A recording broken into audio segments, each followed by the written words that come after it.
Hello student, exam special जेपीआईसी में आपका स्वागत है। आज लेसन 2 के संदर्भ में हम लोग भारत में राष्ट्रवाद का विकास के संदर्भ में 5 महत्वपूर्ण प्रश्नों को लेकर के आपके सामने प्रस्तुत हुए हैं। इन 5 प्रश्नों के आधार पर आप बोर्ड एग्जाम में इन प्रश्नों को बहुत आसानी से कर पाएंगे, जो संभावित प्रश्न हैं, और इन संभावित प्रश्नों के संदर्भ में हम लोग अध्ययन करेंगे। तो चलिए विषय वस्तु को स्टार्ट करते हैं और अध्ययन करते हैं कि 5 महत्वपूर्ण प्रश्न जो बोर्ड एग्जाम में संभावित हैं उनके संदर्भ में हम लोग अध्ययन करेंगे। तो फर्स्ट क्वेश्चन इसमें है, जलियांवाला बाग हत्याकांड क्या था। फर्स्ट क्वेश्चन है, जलियांवाला बाग हत्याकांड क्या था। इस प्रश्न के संदर्भ में हम लोग अध्ययन करेंगे। तो जलियांवाला बाग हत्याकांड 13 अप्रैल 1919 को पंजाब के जलियांवाला बाग जो हत्याकांड हुआ था, पंजाब के अमृतसर में है। वहाँ पे एक घटना घटित हुई थी। घटना के क्रम क्या था? 13 अप्रैल 1919 को भीड़ वहाँ इकट्ठी हुई थी, एक जनसभा आयोजित किया गया था, जिसमें इसके पहले जो कानूनी व्यवस्था थी अंग्रेज़ों की बहुत ज़्यादा उग्र हो गई थी। ऐसे कानूनी व्यवस्था के खिलाफ लोगों ने एक सभा आयोजित किया था, उनके नीतियों के खिलाफ प्रदर्शन कर रहे थे। और इस सभा पे, चूँकि यह सभा बहुत निहत्थी थी, किसी भी प्रकार का कोई हिंसक घटनाएं नहीं हुई थी, बहुत शांतिपूर्वक तरीके से यहाँ पे लोग एकत्रित हुए थे। अंग्रेज अधिकारी जनरल डायर ने चारों तरफ से घेर करके लोगों के ऊपर गोलियां बरसाई थी, जिसमें हज़ारों की संख्या में लोग मारे गए थे। तो ये घटनाक्रम है और ये महत्वपूर्ण प्रश्न है, जलियांवाला बाग हत्याकांड, जो एग्जाम में संभावित प्रश्न है, इसको एग्जाम में आ सकता है। तो इस तरह से महत्वपूर्ण प्रश्न हो गया। सेकंड क्रम में, इसी क्रम में चलते हैं। दूसरा आपका महत्वपूर्ण प्रश्न है, रॉलेट एक्ट क्या था। तो रॉलेट एक्ट के संदर्भ में अध्ययन करेंगे। ये भी एक महत्वपूर्ण प्रश्न है, संभावित प्रश्न है बोर्ड एग्जाम दृष्टिकोण से। रॉलेट एक्ट 1919 में पास हुआ था। अंग्रेजों ने एक कानून पास किया था जिसका नाम था रॉलेट एक्ट। रॉलेट एक्ट के तहत किसी भी भारतीय को संदेह के आधार पर गिरफ्तार करके उसे नज़रबंद कर दिया जाता था। इसे भारतीयों ने काला कानून की संज्ञा दी थी और इस तरह से रॉलेट एक्ट का पूरे भारत में विरोध हुआ काला कानून के नाम से। तो अंग्रेज अधिकारियों, चूँकि अंग्रेजों ने एक नियम कानून बनाया था जिसका नाम रॉलेट एक्ट था, और इस एक्ट के तहत किसी भी भारतीय को केवल संदेह के आधार पे कि शक हो जाए कि ये व्यक्ति जो है किसी ऐसे गतिविधियों में लिप्त है जो गलत है, तो केवल संदेह के आधार पे किसी भी भारतीय व्यक्ति को क्या किया जाता था? गिरफ्तार करके नज़रबंद कर दिया जाता था, अर्थात किसी गोपनीय स्थान पे रख दिया जाता था। उस पर किसी भी प्रकार का कोई केस दर्ज नहीं होता था। तो ऐसे स्थितियों में आप उस व्यक्ति को छुड़ा नहीं सकते थे। तो ऐसे कानून की जो है पूरे देश में विरोध किया गया और इसे नाम दिया गया काला कानून की। तो ये जो है रॉलेट एक्ट था, काला कानून, जो 1919 में पास हुआ था। तो ये भी महत्वपूर्ण प्रश्न है, ये भी बोर्ड एग्जाम में बहुत ही संभावित प्रश्न है, आ सकता है और हमारी संभावना है कि ये प्रश्न आएंगे, इस रूप में है। तो ऐसे प्रश्नों को आप डियर स्टूडेंट बहुत सरल तरीके से समझ सकते हैं और इसको अपने कॉपी में अभ्यास कर लें, इसको लिख लें। ये महत्वपूर्ण प्रश्न है। इसी क्रम में हम लोग आगे बढ़ेंगे। गांधी जी असहयोग आंदोलन क्यों चुना?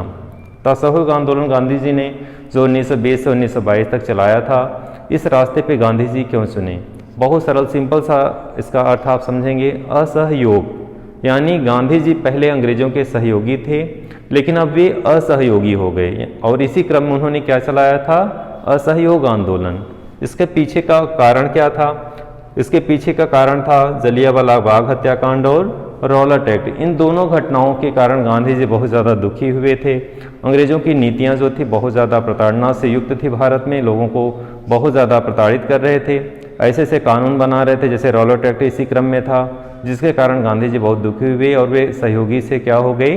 असहयोगी हो गए। उन्होंने सहयोग न करने का दृढ़ संकल्प लिया और लोगों से अपील की कि सार्वजनिक स्थानों, सार्वजनिक स्कूलों का परित्याग करें, सरकार की दी गई उपाधियों का परित्याग करें, न्यायालयों का परित्याग करें और इस तरह से सरकार का किसी भी रूप में सहयोग नहीं करना है। तो इस तरह से गांधी जी सहयोगी से क्या बन गए? असहयोगी हो गए और उन्होंने असहयोग आंदोलन को ही चुना, क्योंकि जब हम सिस्टम में सहयोग नहीं करेंगे, सरकार का किसी भी रूप में सहयोग नहीं करेंगे, तो सरकार अपने आप फेल हो जाएगी। और फेलियर को बढ़ाने के लिए, सरकार को फेल करने के लिए उन्होंने क्या रास्ता चुना? असहयोग का रास्ता चुना। तो बहुत सरल तरीके से आप समझें। इसी क्रम में हम लोग आगे बढ़ेंगे। अगला क्रम है प्रश्न का, सत्याग्रह के विचार का क्या अर्थ है?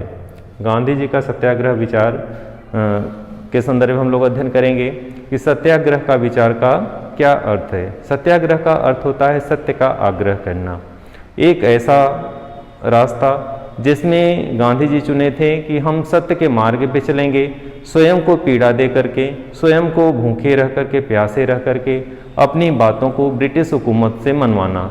यानी सत्याग्रह का जो रास्ता था वो अहिंसक था, मौन था, किसी भी तरीके से कहीं कोई शोरगुल नहीं था, कोई मतलब आक्रोश जो है हम बाहर तरीके से जैसे तोड़फोड़ करना, हिंसात्मक रास्ता चुनना, ऐसा कुछ भी नहीं था। सत्याग्रह का तात्पर्य था सत्य का आग्रह करना और स्वयं को पीड़ा दे करके, भूखे रह करके, प्यासे रह करके, भोजन का त्याग करके, उपवास रह करके विरोधी सरकार से अपनी बातों को मनवाना, ये सत्याग्रह था। तो इस तरह से गांधी जी ने कौन सा रास्ता चुना था? सत्याग्रह का। तो गांधी जी का सत्याग्रह का विचार के रूप में आपने अध्ययन किया। इसी क्रम में अगला प्रश्न है, गांधी जी 1931 में सविनय अवज्ञा आंदोलन को वापस लेने का निर्णय क्यों किया? बहुत महत्वपूर्ण प्रश्न है, बोर्ड एग्जाम में संभावित प्रश्न है ये, कि गांधी जी ने सविनय अवज्ञा आंदोलन को वापस लेने का निर्णय क्यों किया? इसके संदर्भ में हम लोग अध्ययन करेंगे। गांधी जी ने सविनय अवज्ञा आंदोलन का निर्णय लिया। गांधी इरविन समझौता होता है 1931 में। क्या होता है? गांधी और इरविन का समझौता होता है। अंग्रेज अधिकारी इरविन था, उसके साथ गांधी जी का समझौता होता है। समझौते के पीछे यानी गांधी जी ने इस आंदोलन को स्थगित करने के पीछे कुछ तर्क हैं, इनके आधार पर हम लोग अध्ययन करेंगे। पहला कारण जो था, सरकार जो थी राजनीतिक कैदियों को रिहा करने पर राजी हो गई थी। यानी गांधी जी ने जब समझौता हो गया गांधी इरविन का, तो सरकार ने आश्वासन दिया और तैयार भी हो गई कि जो राजनीतिक कैदी हैं, वैसे कैदी नहीं जो हिंसा कर रहे थे, चोरी कर रहे थे, डकैती कर रहे हैं, केवल राजनीतिक कैदी, तो जो देश को आज़ाद कराने के लिए कैदी हो गए थे, कैद कर लिए थे अंग्रेज़ों ने, उनको रिहा करने के लिए अंग्रेज सरकार क्या हो गई थी? तैयार हो गई थी। तो इस तरह से गांधी जी ने इस आधार पर क्या किया था? जो है सविनय अवज्ञा आंदोलन को वापस लेने का निर्णय लिया। तो इन आधारों पे ये परिस्थितियां थी जिनके कारण गांधी जी ने सविनय अवज्ञा आंदोलन निर्णय को वापस लेने का निश्चय किया था। दूसरा क्या है बिंदु? सरकार ने दमनकारी नीति चला रखी थी। सरकार की कठोर दमनकारी नीति थी जिसमें महिलाओं को, बच्चों को मारा पीटा जा रहा था, प्रताड़ित किया जा रहा था। पुलिस जो है घर पे जो है रेड मारती थी और ऐसे कंडीशन में बुजुर्ग थे, महिलाएं थे, बच्चे थे, घर में रहते थे। क्रांतिकारी तो घर से भाग जाते थे, लेकिन ये लोग घर पे ही रह जाते थे। पुलिस इनको बहुत ज़्यादा प्रताड़ित कर रही थी। तो ऐसे विषम परिस्थितियों में गांधी जी ने निर्णय लिया, सविनय अवज्ञा आंदोलन को स्थगित करने का निर्णय लिया और इस रास्ते पे चले। इसी क्रम में तीसरा जो तर्क दिया गया कि गांधी जी ने क्यों वापस लिया सविनय अवज्ञा आंदोलन, तो तीसरे तर्क में है औद्योगिक जो मजदूर थे, उद्योगों में काम करने वाले जो मजदूर थे, उन्होंने क्या रास्ता चुना? हिंसात्मक रास्ता चुना। और हिंसात्मक रास्ते के तहत उन्होंने पुलिस चौकियों को, नगर पालिकाओं को, सरकारी अदालतों, रेलवे स्टेशनों में तोड़फोड़ कर रहे थे, आग लगा रहे थे, बहुत ज़्यादा हिंसक हो गए थे और इसके कारण गांधी जी ने सविनय अवज्ञा आंदोलन को स्थगित कर दिया। डियर स्टूडेंट, आज की वीडियो में आपने अध्ययन किया कि ये सारे महत्वपूर्ण प्रश्न हैं लेसन 2 से, इतिहास पोर्शन से, और लेसन 2 के अंतर्गत जिसमें भारत में राष्ट्रवाद का विकास जो होता है, और इस लेसन से ये 5 महत्वपूर्ण प्रश्न हैं आपके सामने प्रस्तुत किया गया, जो बोर्ड एग्जाम दृष्टिकोण से बहुत ही महत्वपूर्ण है, संभावित प्रश्न हैं। इन प्रश्नों को आप बहुत ही सरल तरीके से अध्ययन किया और इसको अपने कॉपी में नोट्स में तैयार कर लेंगे, लिख लेंगे इसे, और बोर्ड एग्जाम में आप इन प्रश्नों को फेस करेंगे, बहुत सरल तरीके से इसको हल कर पाएंगे। तो आज की वीडियो में बस इतना ही, धन्यवाद। अगले वीडियो में फिर से मिलते हैं इसी लेसन के अगले प्रश्नों की कड़ी को लेकर के, तब तक के लिए धन्यवाद।